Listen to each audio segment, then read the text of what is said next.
কখনো কি ভেবে দেখেছো লেবু যখন আমরা খাই তখন আমাদের ঝাঁঝ কেন লাগে? সাবান জল যদি আমাদের চোখে যায় তাহলে জ্বালা কেন করে? বা ধরো আমাদের যখন অ্যাসিডিটি হয় ডাক্তার আমাদের অ্যান্টাসিডস কেন দেয়? কখনো কি আমরা ভেবে দেখেছি সেটা? দেখো, অ্যাকচুয়ালি কি হয়, এদের মধ্যে কিছুটা কেমিক্যালস আছে, কিছু কেমিক্যালস যেটা কি করে আমাদের শরীরে যাওয়া মাত্রই আমাদের মধ্যে কিছুটা কেমিক্যাল ইমব্যালেন্স তৈরি করে দেয়। ঠিক আছে? তো অ্যাকচুয়ালি মাথায় রাখবে, কেমিস্ট্রি যে শুধু আমাদের শরীরের বাইরে ওয়ার্ক করে তা না, কেমিস্ট্রি আমাদের শরীরের মধ্যেও ওয়ার্ক করে। হুম। তো কেমিক্যালি এই ঘটনার পিছনকার কারণ আমরা একটু জেনে নিই, ঠিক আছে? আচ্ছা দেখো, কিছু জিনিস মনে রাখো, কিছু কিছু সাবস্টেন্স আছে, হ্যাঁ, বা কিছু কিছু কেমিক্যালস আছে বা সাবস্টেন্স বলতে পারো, এরা যখন জলে আমরা তাদেরকে দিই তখন এরা H+ আয়ন তৈরি করে। জলের মধ্যে H+ আয়ন এরা তৈরি করে, ঠিক আছে? আবার কিছু কিছু সাবস্টেন্স আছে, এদেরকে যখন আমরা জলের মধ্যে দিই তখন তারা OH- সাবস্টেন্স তৈরি করে। তো H+ আর OH-, মাথায় রাখবে, এই H+ আয়নস যারা বানালো যে সাবস্টেন্স তাদেরকে আমরা অ্যাসিড বলি, আর যারা OH- আয়ন বানালো ওয়াটারের মধ্যে তাদেরকে আমরা ক্ষার বলি। ঠিক আছে? লেবুতে অ্যাকচুয়ালি অ্যাসিডস থাকে, অ্যাসিডের জন্যই আমাদের মুখে ঝাঁঝ লাগে। তো অ্যাকচুয়ালি অ্যাসিড অ্যাকচুয়ালি টক আর একটু জ্বালাদায়ক হয়ে থাকে, ঠিক আছে? আর একটা হচ্ছে ক্ষার।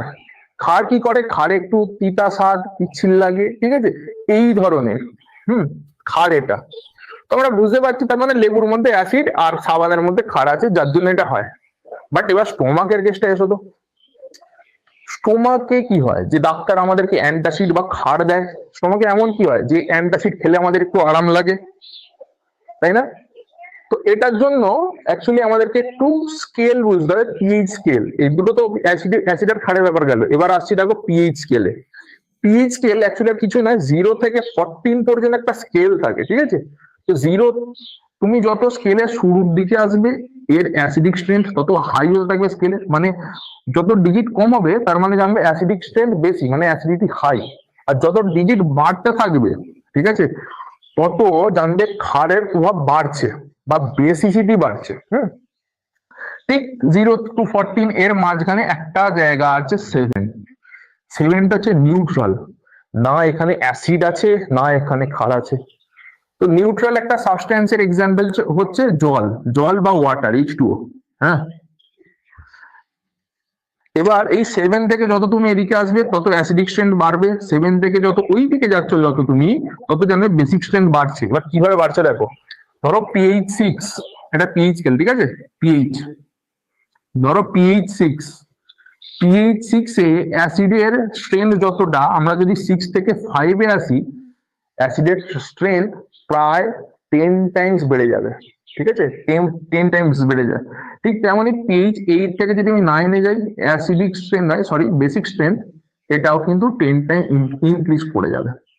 তো নিচে দেখো আমি কিছু সাবস্টেন্স আছে যেগুলো আমরা ডেইলি লাইফে ইউজ করি, তাদের কিছু পিএইচ লিখে দিয়েছি, যেমন লেবু pH 2, ভিনিগার pH 3, ঠিক আছে?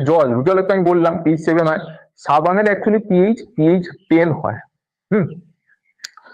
আচ্ছা, তাহলে কি তোমরা এখন বলতে পারবে যে ধরো আমি একটা সাবস্টেন্স নিয়েছি যার পিএইচ হচ্ছে pH 5, ঠিক আছে, আর একটা নিয়েছি pH 2, তো এদের মধ্যে কে বেশি ডেঞ্জারাস? বলতে পারবে সেটা? অবশ্যই কিন্তু কমেন্ট বক্সে জানাবে আমাকে, হ্যাঁ? আচ্ছা, তো আমরা পিএইচ স্কেলটা সম্পর্কে জানলাম, তো এখানকার সাথে এর কি সম্পর্ক? দেখো, আমরা যদি একটা কন্টেনারে অ্যাসিড নিই, H+ মানে অ্যাসিড, ঠিক আছে, অ্যাসিড আর বেসকে যদি অ্যাড করে দিই তাহলে কি হতে পারে? দেখো, আমরা যদি H+ আর OH- কে অ্যাড করি তাহলে এখান থেকে অ্যাকচুয়ালি আমরা পাবো জল। জলটা কি নিউট্রাল না? pH 7।